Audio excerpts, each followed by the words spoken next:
yang daripadamu.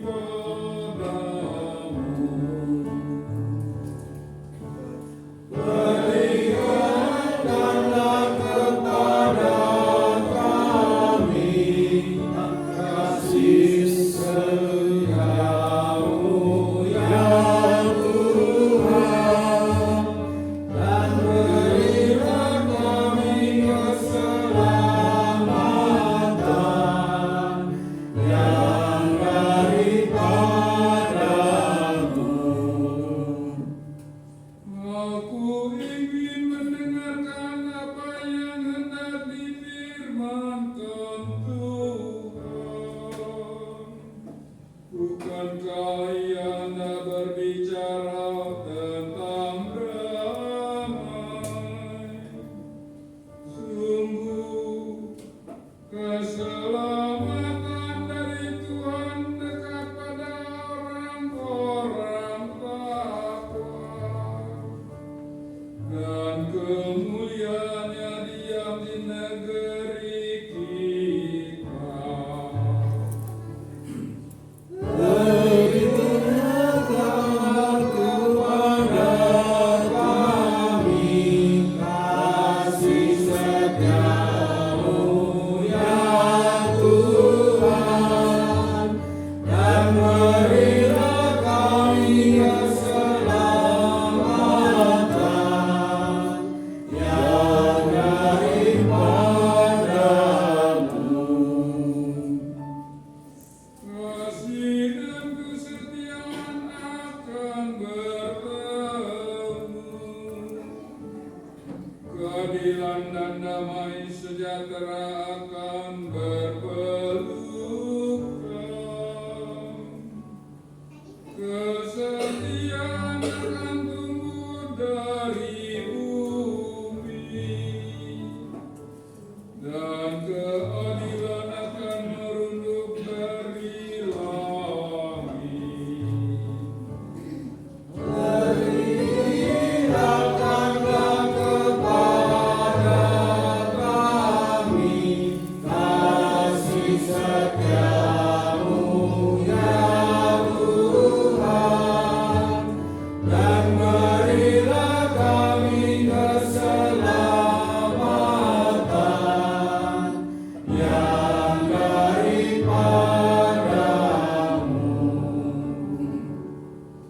Tuhan sendiri akan memberikan kesejahteraan, dan negeri kita akan memberikan kasih.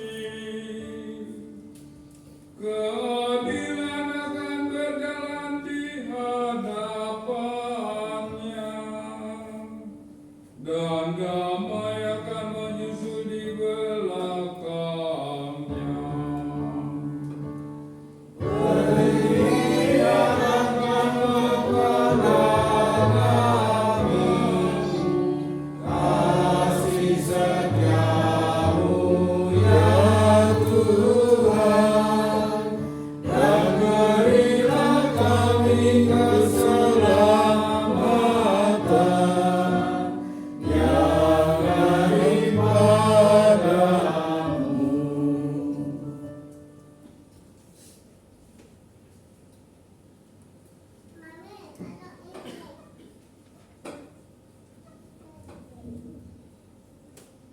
Pembacaan dari surat Rasul Paulus kepada jemaat di Efesus.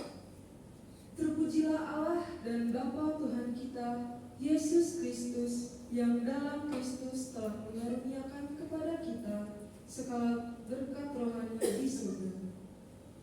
Sebab di dalam Dia Allah telah memilih kita sebelum dunia dijadikan, supaya kita kudus dan tak bercela di hadapan-Nya. Dengan kasih, Allah telah menentukan kita menjadi anak-Nya oleh perantara Yesus Kristus sesuai dengan kerelaan kehendak-Nya, supaya terpujilah kasih karunia-Nya yang mulia, yang dianugerahkannya kepada kita dalam Dia yang dikasihinya. Sebab dalam Kristus oleh darahnya kita peroleh penebusan, yaitu pengampunan dosa menurut kekayaan kasih karunia-Nya, yang Ia limpahkan kepada kita dalam segala hikmat dan pengertian. Sebab Allah telah menyatakan rahasia kehendak-Nya kepada kita, sesuai dengan rencana kerelaan-Nya, yaitu rencana kerelaan yang dari semula telah ditetapkannya di dalam Kristus sebagai persiapan kegenapan waktu untuk mempersatukan segala sesuatu, baik yang di surga maupun yang di bumi, di dalam Kristus sebagai kepala. Demikianlah sabda Tuhan. Syukur kepada Allah.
Tuhan bersamamu Dan bersama rohmu. Injil Yesus Kristus menurut Markus. Dimuliakanlah Tuhan. Sekali peristiwa, Yesus memanggil ke-12 murid dan mengutus mereka berdua-dua.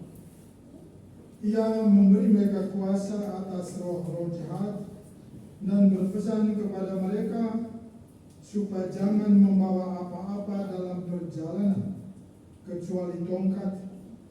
Roti pun tidak boleh dibawa. Demikian pula bekal dan uang dalam ikat pinggang.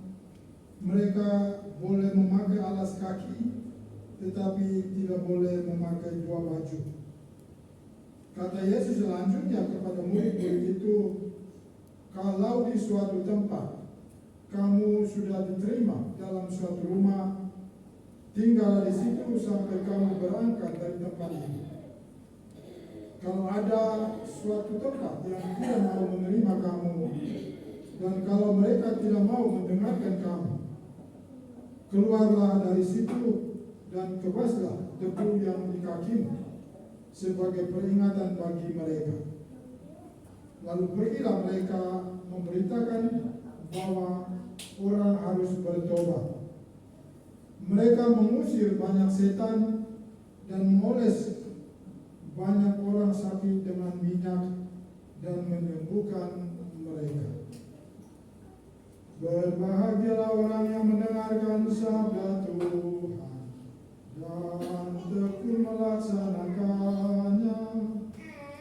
Tanamkanlah sabda-Mu ya Tuhan dalam hati kami.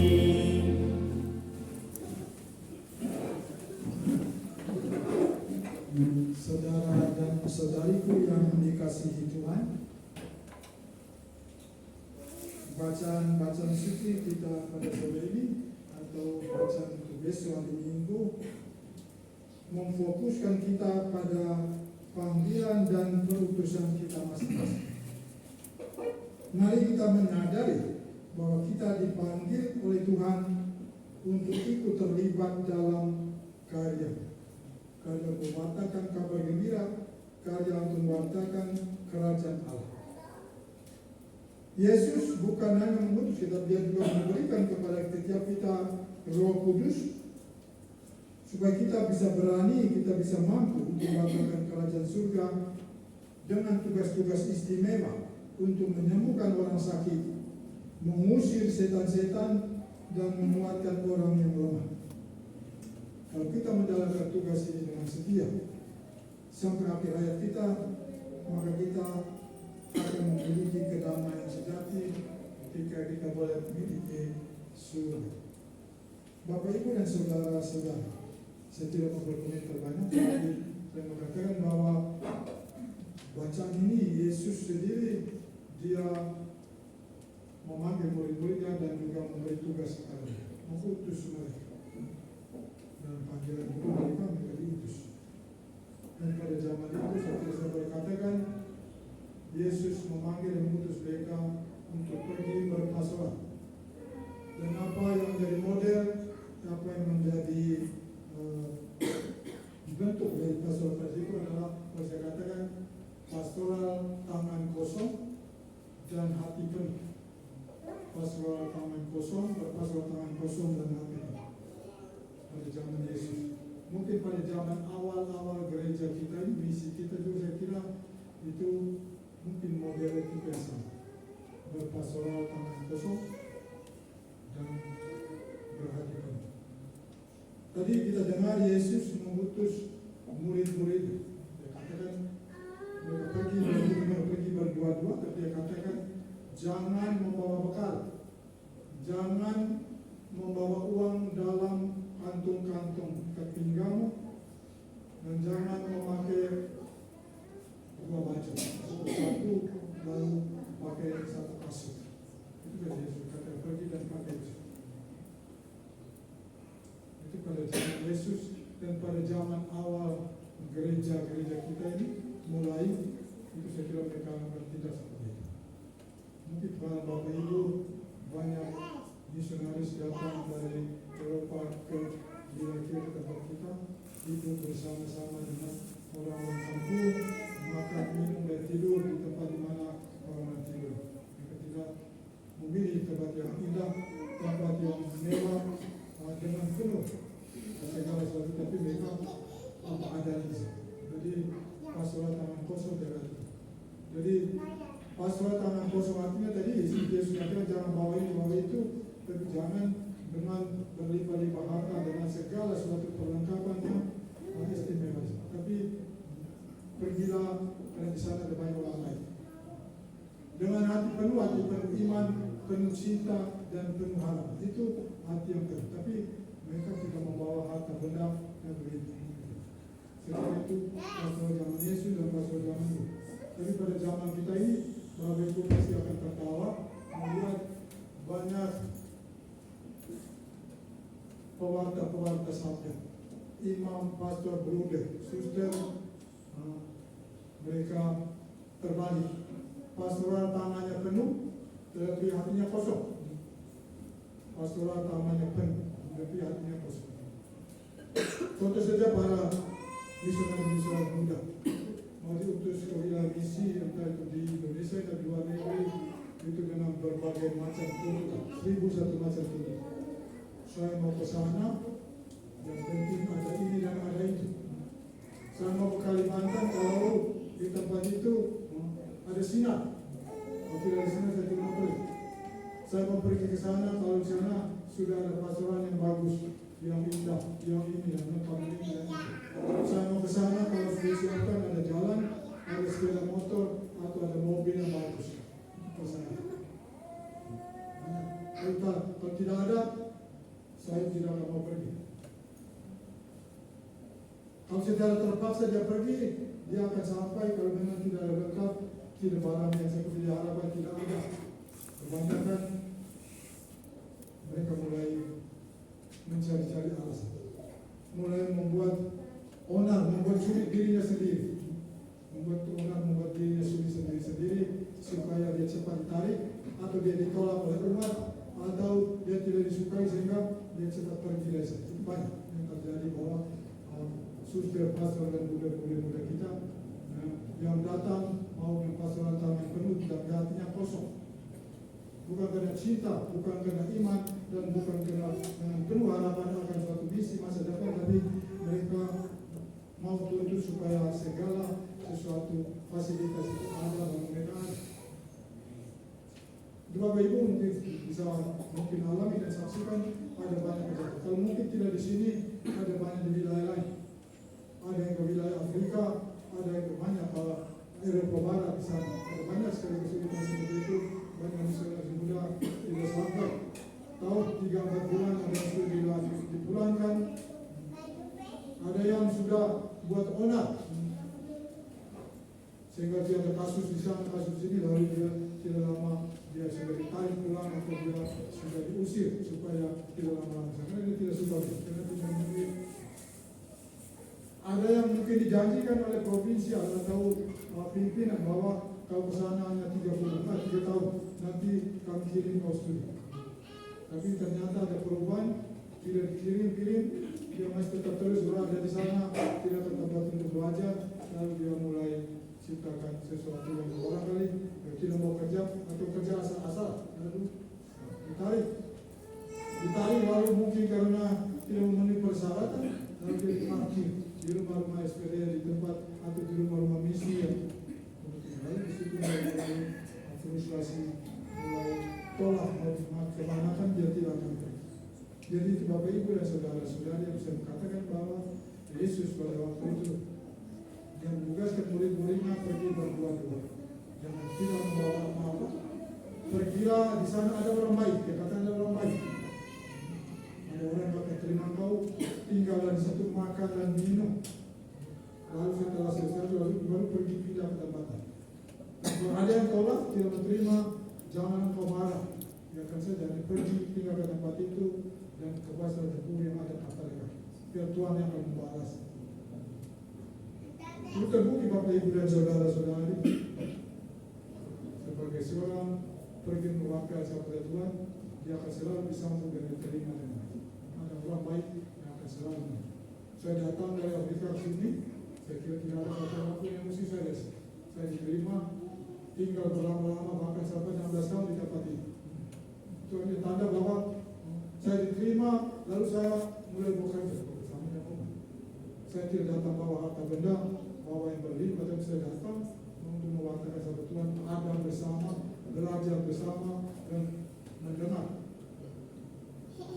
Dan satu hal yang penting dan juga biasa selalu pesan, janganlah pergi lalu berkata banyak, tetapi pertama itu dengar banyak, lalu mulai berkata sedikit, lalu lakukan banyak. Dan orang masuk dengan berkata begitu banyak, ini itu mau itu, tapi lalu tidak ada membuat apa. Jadi dengarlah sebanyak mungkin, lalu lakukan lebih banyak, tetapi janganlah berkata terlalu banyak. Karena banyak yang akan mungkin tidak akan didengar. Jadi Bapak Ibu saudara-saudara yang dikasih Tuhan, Yesus memesan murid-muridnya dengan pastoral tangan kosong dan dengan hati penuh, beriman penuh cinta dan kasih. Tapi situasi kita zaman ini terbalik. Jangan mau misionaris atau para pembawa kabar gembira mempunyai cara berpikir seperti kalau saya dilengkapi dengan hal yang canggih supaya saya bisa mudah di sana, bisa berkomunikasi, bisa jalan sana kemari, ada sepeda motor dan mobil, ada sesuatu. Di pastoran harus ada ini, ada itu, ada wifi, kalau tidak ada wifi, dia tidak membuat sana. Jadi Bapak Ibu dan saudara-saudara, hari ini kita dipanggil dan khusus untuk mengatakan sabda Tuhan, ada panggilan khusus dan panggilan umum. Bapak Ibu, ada seorang panggilan umum, yaitu panggilan pembaptisan kita untuk menjalankan 3 tugas Yesus menjadi imam, nabi dan raja, dan panggilan khusus menjadi imam, menjadi suster, menjadi budak, yang mengerjakan kaum kebiaraan, mengikatkan diri dalam suatu kongregasi untuk mewartakan misi-misi khusus kemana saja di mana saja di Yesus. Jadi mari kita juga dipanggil untuk menjadi pewarta sabda Tuhan di dalam rumah tangga keluarga kita sebagai orang tua, sebagai bapak dan ibu, sebagai anak, dan di tempat kita bekerja kita menjadi misionaris untuk mewartakan sabda Tuhan. Ya Tuhan, bantulah kami untuk mengikuti jalan kekudusan untuk mewartakan sabda dan menjaga sejauh pengasih di tanah Paulus. Amin. Amin. Mari kita berdiri kembali menghadap Tuhan. Aku percayakan Allah, Bapa yang Maha Kuasa, pencipta langit dan bumi, dan akan Yesus Kristus, putranya yang tunggal, yang dikandung dari Roh Kudus, dilahirkan oleh perawan Maria, yang menderita sengsara dalam pemerintahan Pontius Pilatus, disalibkan, wafat dan dimakamkan, yang turun ke tempat penantian, pada hari ketiga bangkit dari antara orang mati, dan naik ke surga, duduk di sebelah kanan Allah Bapa yang Maha Kuasa. Dari situ ia akan datang mengadili orang hidup dan mati. Aku percayakan Roh Kudus, Gereja Katolik yang kudus, persekutuan para kudus, pengampunan dosa, kebangkitan badan, kehidupan kekal. Amin. Doa umat, marilah kita panjatkan doa-doa kita kepada Bapa dengan rendah hati dan tunduk untuk menyambut warta kerajaan Allah.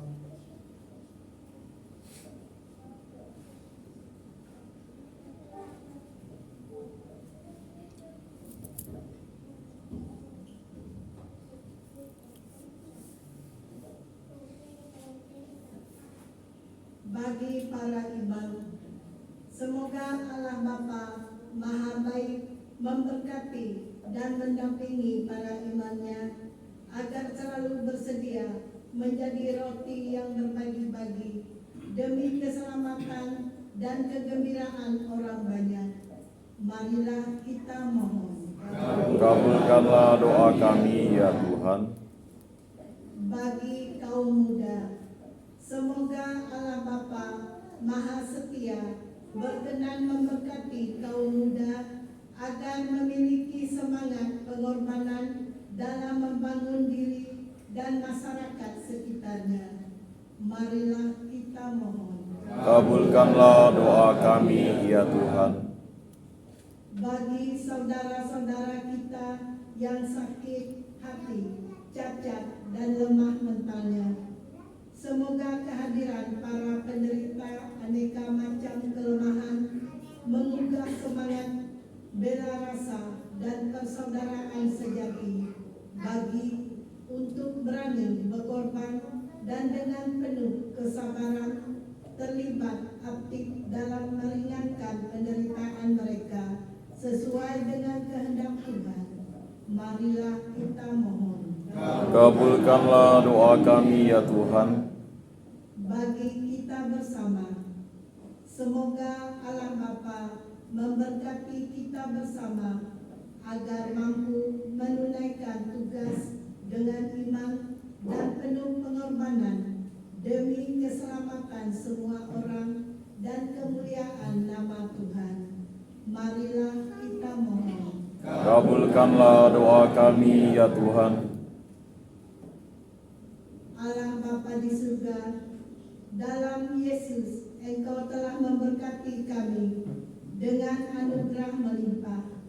Berkenanlah mengabulkan permohonan kami dan buatlah kami bergembira dengan pengantaraan